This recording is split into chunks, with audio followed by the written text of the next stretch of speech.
Hi, I'm Phil. And I'm Kate. And welcome to The Underground, live from Glee 2024. Woo! So without further ado, let's get down and dirty. And we're joined now by Matt Meehan, the show director of Glee. Whoa. Hi, good to be here. Hi Matt, how are you doing? Yeah, really good, thank you. Really good, and thoroughly enjoyed the first 2 days at Glee. Wonderful. So far. Yeah, so we're right at the end of, or pretty much the end of the second day at Glee. How have things been going? Do you know what? Beyond our expectations, I think. Fantastic. For this year. So just to have the buzz back in the show, I think that's the general ingredient, I think, that we've found over the last 2 days, just with everything in terms of how the show's come together. Yeah. Much better than we expected. So why is there that buzz that maybe hasn't been there last year? I think the industry's gone through some challenges over the last couple of years. The British weather hasn't helped either. No. So that's caused a few challenges. But positively, this industry, when it comes together, actually, it creates such a positive vibe. It really does, yeah. And that's what I've seen here. And a lot of encouragement for next year, looking ahead towards 2025. And what the future brings in terms of new products, ideas, but also the retailers and the enthusiasm for buying. The feedback we've had in terms of their shopping experience has been really positive. Good. Yeah. We've got a fresh layout here as well this year. So, yes, lots of people getting lost. Yeah, great. Do you know what? That's good. Of course it is. That's why supermarkets change things around all the time. Keeps you on your toes. Absolutely. We've moved the milk around. It looks great over on the other side. And it's moved people around where the milk is. So. Absolutely. So what have been some of the highlights for you so far? Well, look, the main highlight is the 50th anniversary of Glee. Of course. And it's been incredible to celebrate that. So we opened the show yesterday with David Dominy. Mr. Dominy, yep. And also supported alongside Hugh Richards, influencer. I missed him. Oh, no. Yeah. He was here yesterday with Gardena. Oh. Okay. Supporting Gardena. But also as well, we managed to bring together some exhibitors and visitors that have supported the show in quite a number of years. Yeah. In fact, one of our visitors, Derek Bunker at Alton's, has been to Glee for all 50 versions. Goodness me. So we have one visitor that was with us for the whole journey so far. From the very Amazing. first show. So we gave Derek the privilege of using the garden shears to open the ribbon and come into the show, which was brilliant. It was incredible. Did he love it? He loved it, exactly. And then we had some familiar faces across the industry. So the likes of Jeff Aldridge from Woodlodge, again, a supporter of the show for over 25 years. Anthony Harker at Altico, and also some of the other guys that we attracted. So Charles Stubbs as well from British Garden Centres. Yes. Who've actually, between all of them, have seen their businesses grow incredibly since Glee started. Yeah. And what a lot of guests have said to us on all our previous episodes is how much they love the industry, how friendly everybody is. And you really see that. You really get that from, yes, there's a bit of friendly rivalry and there is competition, but generally people want to talk to each other. Yeah, it is. And it was encapsulated yesterday, not just for the 50th anniversary. Yeah. We also had the Leaders for Change lunch that took place in one of the suites at the show, where we encouraged the CEOs of garden retailers plus some of the key exhibitors at the show to meet in a room. Right. What stays in the room normally, what goes in the room stays in the room, the Chatham House rules. But actually, it was great this year because Colin Squires joined us. Colin, I think, is in his late 80s now. Oh, amazing. And he shared his experience of garden retailing, talking about the last 50 years. So this is Colin Squires, as in Squires. Correct. Just checking. Yes, it is. My goodness me. And Colin was talking about the price of everything back in 1974, which is incredible. Yeah, I know.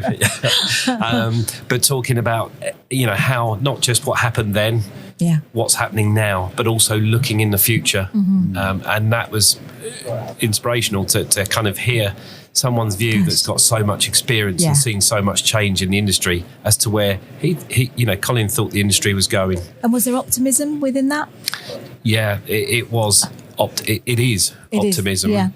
And, as an industry, we're in a wonderful position because of the power of growing, the power of plants, and how we can be at the heart of what's going on definitely in the future. But one of the things Colin had really highlighted, which I think is worth sharing, is around the industry, about how close it is, despite the challenges it has. The industry will always talk to each other, and there is a sense of really tight community here. And I think actually working in the past in other industries, I've never experienced anything like the garden industry in terms of, the family businesses. It's less corporate. And actually it shares a lot of information with each other. If you look at other industries, for example, even the kind of FMCG market, no one shares anything. No, they don't. No. Here, they share everything. Up to a point. There are a few things that no. But generally, there's a lot of knowledge sharing, and I think that benefits the whole industry. No, I think you're right. We were talking to Ed Cantle from Gardena just earlier on, and he was saying about the fact that he's obviously a member of GEMA Council, and they have this mentoring system, and he helps other GEMA members, and he's assigned to people and basically mentors them, gives them sort of ideas and that sort of thing. And I think you don't really get that so much in other industries. It's lovely to see, it really is. One thing I've enjoyed is seeing the younger people coming through, and also the kind of the social media side of things. I'm not a massive social media person, but I really love this new generation that's coming through that are inspiring everybody to garden, and their reach is millions and millions of followers, really. And the way they're collaborating with so many different companies because they believe in it, and they really, they're not doing it for themselves. It's because they discovered gardening during lockdown, a lot of them, and it's helped their mental health, it's helped their well-being, and they just want to push that forward. I've never seen so many influencers at Glee before, and I found that really interesting. Yeah, I agree. I think there's a real shake-up now with the next generation of gardeners coming through, and influencers being at the heart of what's going on there. And we felt that at the show. I've seen a few influencers at the show, as I mentioned earlier, with Hugh Richards as well. Yes, and Michael Perry, of course, helping and working with us on Future he's Plants. Brilliant, and the way Michael engages with an audience, it's great. It's fun. It's fun. It's interesting, and I think that's the whole stigma perhaps with gardening before. That is it for me, and actually it's for everyone. Absolutely. And I think it's breaking through those barriers, especially post-COVID now, and COVID really, where people had that as their main interest. People have fallen in love with gardening. Well, and houseplants, the bloom of houseplants, that has really taken off, and a lot of garden centres and businesses have embraced that. And that's so important not to let go of that. Yeah, and that was emphasised in the talent store. Yes, of course, the garden Urban Oasis. Urban Oasis. Yeah, I love that. The planting in there was beautiful. Some really creative ideas there. And also in Green Heart, we've got some really fab houseplant displays in there as well. Yes, you have, likes of Horty House and people like that, really lifting the bar. So you should just explain, Green Heart is actually getting plants into the heart of Glee here, isn't it? So. Yeah, we've had Green Heart now for about 8 years, but Green Heart's now in the hall. It used to be in the atrium. It was in the atrium, it's in the hall. It's an area where we can showcase green in a slightly different way to other events that might be out there. Really simple concepts of displaying plants on benches as they would perhaps be in a garden centre. And it has that feel. We ask each of the growers to merchandise the products in a way that they should be merchandised in a garden centre. It's about them lifting the bar. So we actually have best display as well in Green Heart. So we really encourage quite high standards I didn't know that. of display. Yeah, we're just awarding that today. So. Lovely. And at the end of the day, the heart of gardening, are the plants, it's the greenery, isn't it? So you've got to have it. So I'll let you know the winner because it's going to be awarded later. So I think might be slightly later for the broadcast. Yes, absolutely. But we picked a winner, a company called Anglo Aquatic. Yes, I've seen them. Beautiful. Yeah, really cool display. Really cool. But what they've done is just LinkedIn sales. It's not just buying the plant, right? It's buying all the other accoutrements. Yes, exactly, and creating that desire to shop.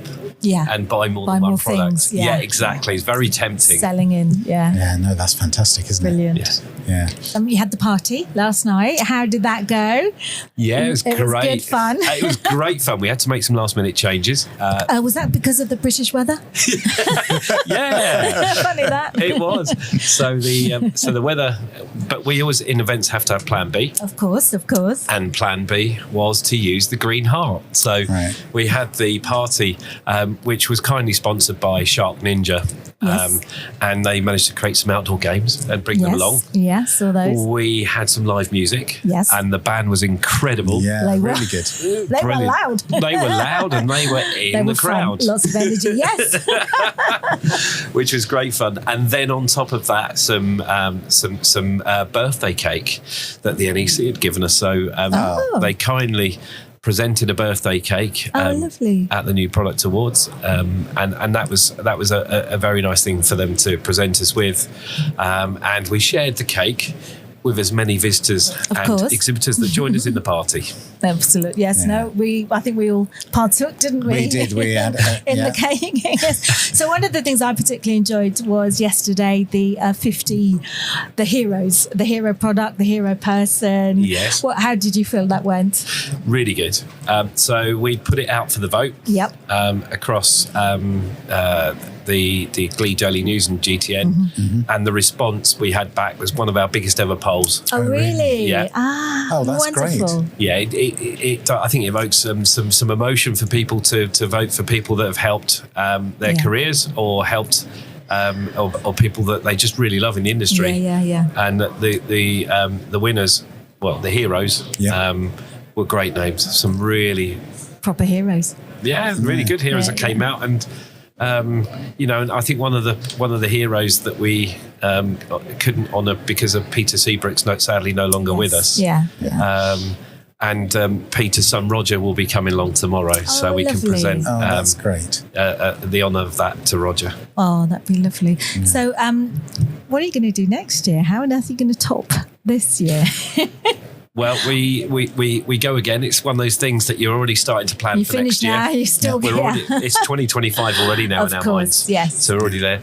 We have a fresh layout for next year. Mm-hmm. Another one. Another fresh layout. We like to keep things fresh. It's part of a 2-year journey actually with this venue to make sure that we can get the hall locations that we need. Right. So next year Glee will be set into halls 8, 9, 10, 11 and 12. So we're going to be in 5 halls. 11. Oh my goodness. Yeah, it's going to be a really great show. We're working with companies that haven't exhibited this year, hopefully returning because of the September dateline. So certain companies didn't have the opportunity to book. They wanted to see the show to hopefully return, which is what we'd love to welcome them back. We've had 1 or 2 companies looking already to secure space for next year, which is great news. Yeah. And we can see the show, continue its sustainable growth and really create and be at the heart of the garden industry. Yeah, and it really is. And so, have you had a really positive response from moving back to September from everybody? Yes, we have. I think it's worked really well. I think that the timing of the show now is suited towards dealing with some of the challenges around the issue around pricing, container orders, whatever it is. And the hotspot of when ordering's done, pre-season ordering, majority of it is later. It's in September to sort of end of October. That's the sort of hotspot that we found from the research. And it's emphasised at the show with some of the exhibitors taking really healthy orders here. That's good. That's what it's about, isn't it? Yeah, it is. Yeah, and incredibly already, we've booked around about 50% of the space for next year so far. That's pretty good. Yeah, it's gone really well actually, and that's due to some of the really strong exhibitor feedback that we've had over the last couple of days. But that fresh layout again will create that shopping experience we talked about earlier. Yeah. And a prime spot for a podcast booth, I think. Yeah, I think so. Yeah, I tell you, I think you've got a great spot here, and what an incredible studio you've created. Oh, it's rather fab, isn't it? It's it really great. is. Yeah, and we've had some. For us, the highlight has been all the different guests we've had. We've been speaking it's been really good to a lot of people. But just what I love about Glee. Sorry, Phil, That's I'm kind of taking over on. a bit here. I love the variety of exhibitors you get. So obviously you get the big guys, you get the Evergreens, you get the Westlands, all these kind of. But then you get like we had a lovely woman on yesterday, Rachel Yunson from Feverfew, and she's come all the way from Orkney. She's the kind of one woman business, and it's that passion, isn't it? Yeah. That's what I love about this industry. Yeah, I agree. I think we've got 156 new companies at the show this year. Remember you saying, yes, you did say on the last interview, And some of the businesses are, familiar returning lapsed companies, but we've also got some really great new startup businesses. Yeah. You know, you get to see some really intriguing products. Beevive. Beevive. Yes. Oh yes. I haven't seen this. Oh yes. Well, we're going to get them on the podcast, but Perfect. for next season because we can't fit them in tomorrow. Oh yeah. But a fabulous product. Oh, it's a wonderful product. And the other product that I found at the show is a company called Potter. And they have an origami pot. And interesting. And it's really intriguing. But again, I talked to the owner. He'd set the business up during the pandemic because he wanted to create a new idea for this pot that he had. Right. And he's now just got it to market. And it's such a clever innovation. So is it a flat pack? And then you can... Yes. That's what it is. So I think I might have come across this. How amazing. Yes. And I think we're actually lining them up to come on the podcast. Oh, okay. So, there you go. Fantastic. The guy that runs the business is also a lecturer in design. Okay. So he's decided at Glasgow Uni. So it's really intriguing to see how it works. How that product, how it works, but also that journey of how he takes it to market. Yeah. Oh yes, no, that'd make a great podcast. Absolutely. I'll tell you one of my favourite things that I've seen is the talent store. Yes. So obviously before Glee, we interviewed the two teams. Yep. And so that was great because it gave us really good insight into their thinking and what they were going to be doing. But actually seeing that come to life is really lovely to see, And good to see people being inspired, and and I love the collaboration that is between we've got Boyd and Michael Perry and Debbie Flowerday. And just getting that inspiration and that advice and that help and that mentoring is such an important part of the industry. Yeah, it is. We sat there on that original training day. Oh, you were part of that? Yeah, back at Millbrook Garden Centre on a very cold, wet day. Back in April, I think it was at the time. Yeah. And to see how the two ideas have come alive in that time, and the actual enthusiasm, engagement, and how they've grown in confidence. Yeah. To create those two themes. I think one was Urban Oasis, and the other one was Pet Friendly. Pet Friendly, yeah. But seeing the ideas shaping and then delivery, and they're both installations, I would say, that would work in a garden centre. Absolutely. Yeah, we were talking to about installations. Michael Perry. Was it Michael Perry? Was it Michael? Just about how garden centres can just go that a little bit further, just to kind of encourage people and get sell-ins as well. So you're not just got compost, plants, plant food. You're kind of combining it all together to make a lovely shopping experience, which is kind of what you got here at Glee, isn't it? It is definitely painting by numbers. I think for a consumer to go into a store and say, I want to bring this idea together. Yeah. And I think the LinkedIn sales concepts are really, really, where the future is, I think, or getting better at it. Yes. There's been lots of ideas and inspiration to see around the show on those kind of concepts as well. It's just fascinating. It really, really is. Yeah. So something we've not talked about yet, and that was the New Product Awards. Oh, yes. So how did that go for you? Yeah, really well. We crammed it into one day this year. So So that the team of judges that put it together would normally, in previous years, do it over 2 days. But we wanted to get the answers out on day one. Right. So the judges had to work that bit harder. That's a long day. A very long day. But, the ideas, the innovation, again, in the marketplace this year is incredible. Yeah.